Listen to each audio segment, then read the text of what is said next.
Assalamu alaikum les copains. Bienvenue dans notre podcast des récits enchantés. Nos récits enchantés. Bienvenue dans cette nouvelle série qui va nous faire voyager dans le temps. Aujourd'hui, on va vous raconter l'histoire de notre prophète bien-aimé, paix et bénédiction sur lui. Je vous présente ma maman. Explico comme ma maman. Elle est enseignante dans notre école. On est 3 frères. Moi, je m'appelle Camille. Moi, je m'appelle Naïl. Et moi, c'est Issa. Ma maman adore raconter des histoires aux enfants. Alors, êtes-vous prêts à plonger avec nous dans ces magnifiques histoires? Let's do it, les copains. Inch'Allah.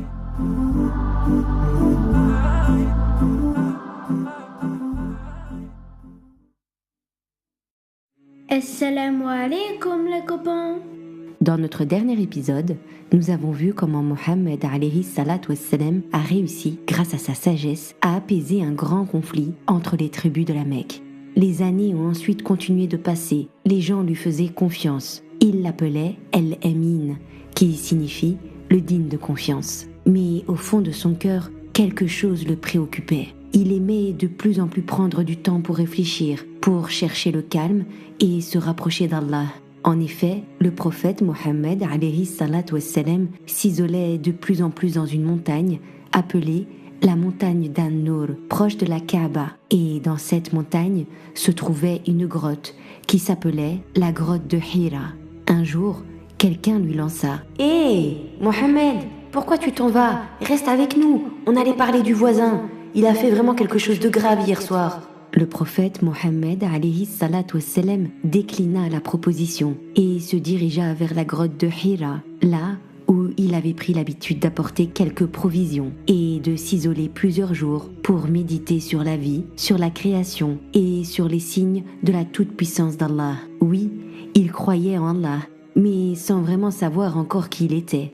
Khadija venait souvent lui apporter des provisions. Rappelle-toi, Mohammed alayhi salatu wassalam et Khadija formaient un couple bienveillant et solidaire. Elle le soutenait et lui montrait son amour en lui apportant ce dont il avait besoin, tout en respectant son besoin de calme et de solitude.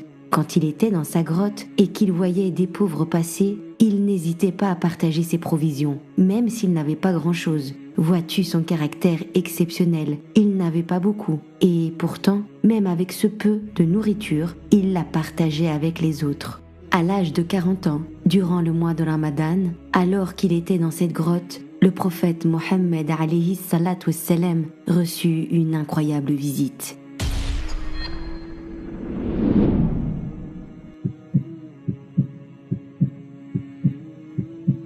La visite de l'ange Djibril alayhi salam.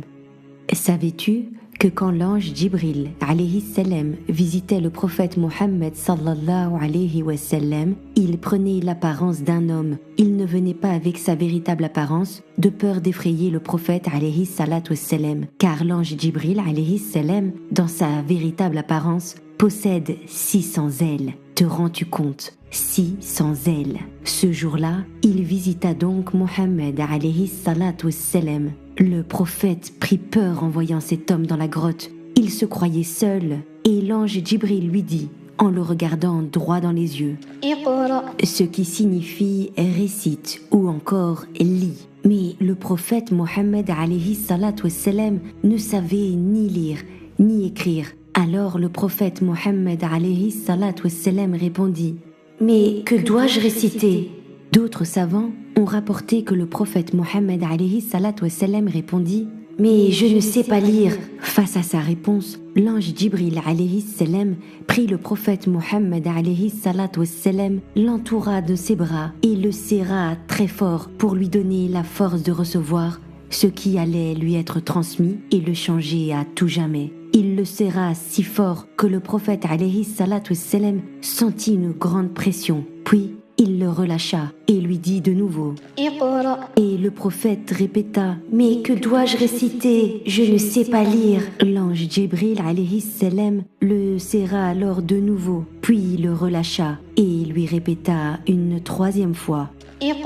Mais attention, l'ange Djibril alayhi salam ne voulait pas faire du mal au prophète Mohammed sallallahu alayhi wa sallam. Il voulait lui donner de la force car il savait que ce qu'il allait recevoir allait changer la vie de Mohammed alayhi salatu wassalam pour toujours. Tu sais, c'est Allah qui avait demandé à l'ange Jibril alayhi salam de lui donner cette force, car Allah savait que sa mission serait grande et difficile, mais Allah n'envoie jamais une difficulté sans accorder aussi une facilité. Après cette troisième étreinte, l'ange Jibril récita alors les 5 premiers versets du Coran révélés au prophète Mohammed alayhi salatu wassalam dans la grotte de Hira. اقرأ باسم ربك الذي خلق خلق الإنسان من علق اقرأ وربك الأكرم الذي علم بالقلم علم الإنسان ما لم يعلم. Ce que nous venons d'entendre sont les tout premiers versets du Coran. Ces paroles ont été transmises au prophète Mohammed alayhi salatu wassalam par l'ange Jibril alayhi salam de la part d'Allah.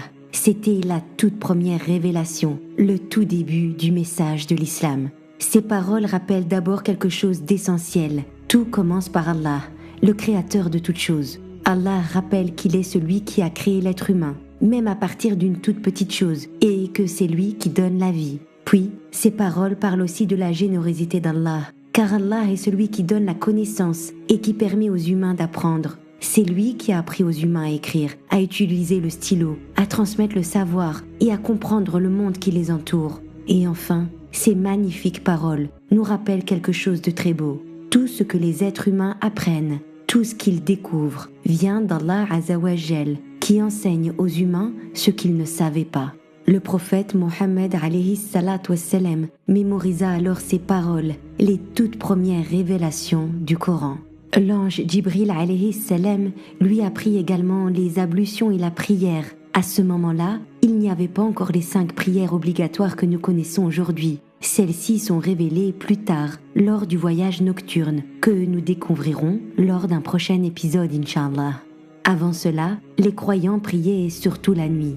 Après avoir reçu tout cela, le prophète Mohammed alayhi salatu wassalam rentra auprès de Khadija. Il était pâle, marchait difficilement, il avait très froid et tremblait.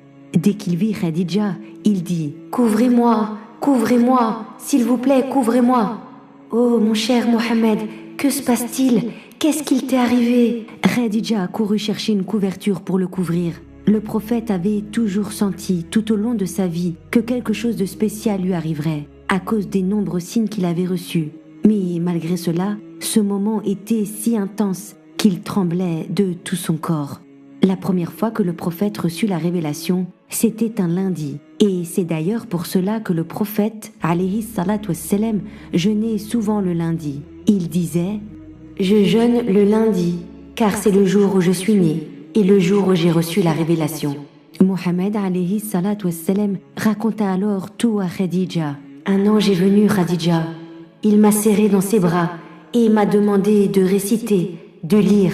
Khadija ne parlait pas tout de suite. Elle regarda son mari avec les yeux remplis de larmes. Son cœur battait très fort. Puis Khadija dit « Allah ne t'abandonnera jamais dans cette mission, ô Mohammed. Tu es véridique, tu aides les pauvres, tu es généreux. Tu soutiens tous ceux qui ont besoin de toi. C'est sûr qu'Allah t'aidera dans ta mission. Et je serai là pour toi. Je te soutiendrai par la grâce d'Allah. Je ne t'abandonnerai jamais. Nous sommes une équipe. Nous sommes solidaires. Et nous avancerons main dans la main. » Elle le crut immédiatement. Et Khadija fut un immense soutien pour Mohammed alayhi salatu wassalam, qui se sentait compris et rassuré auprès d'elle. Khadija fut la première personne à croire au prophète Mohammed alayhi salatu wassalam et à accepter le message de l'islam à cette époque. Elle avait donc une place très spéciale dans le cœur du prophète Mohammed alayhi salatu wassalam. Khadija, qui était une femme brillante et intelligente, eut alors une idée pour aider son mari à sortir de sa stupeur. « Oh Mohammed, j'ai une idée. Nous allons aller voir mon cousin, Waraqa ibn Nawfal. Tu sais bien que lui aussi n'aime pas les idoles. Peut-être qu'il pourra nous donner des réponses. » C'était la nuit. Et Waraqa ibn Nawfal était très âgé et il était devenu aveugle. Quand il entendit Khadija et Mohammed alayhi salatu wassalam arriver, Khadija se présenta à lui. « je suis venu avec mon époux Mohammed, alayhi salatu wassalam. Nous avons quelque chose à te dire. » Alors, Waraqa ibn Nawfal répondit, « Je t'écoute, ma fille, et je t'écoute, mon fils. Racontez-moi tout. » Waraqa ibn Nawfal écouta attentivement tout le récit du prophète alayhi salatu wassalam. C'était un homme très cultivé. Il lisait les récits dans les anciens livres. Puis il répondit au prophète, « Ô mon fils, l'ange qui est venu te voir est le même qui est venu voir Moussa alayhi salam. » Il ferma les yeux et ajouta, « Ah, que j'aurais voulu être jeune et fort le jour où ton peuple te poussera à quitter ta ville natale. » Le prophète Mohammed alayhi salatu wassalam fut très surpris d'entendre cela. « Comment ? Mon peuple, ma famille, ma tribu va me rejeter ?» Le prophète Mohammed alayhi salatu wassalam était étonné car il était apprécié de tous. On l'appelait El-Amin, l'honnête. Tout le monde reconnaissait son bon comportement et tout le monde l'aimait. Waraqa ibn Nawfal répondit, « Oui, mon fils, il n'y a jamais eu un homme qui est venu avec un tel message sans que des gens ne s'opposent à lui.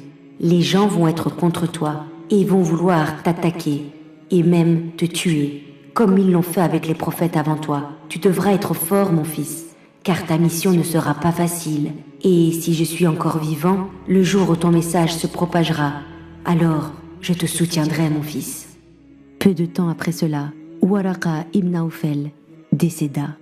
Et à partir de ce moment-là, le prophète Mohammed alayhi salatu wassalam commença à parler du message de l'islam à des personnes en qui il avait totalement confiance. Mais cela, nous le découvrirons dans un prochain épisode, Inch'Allah.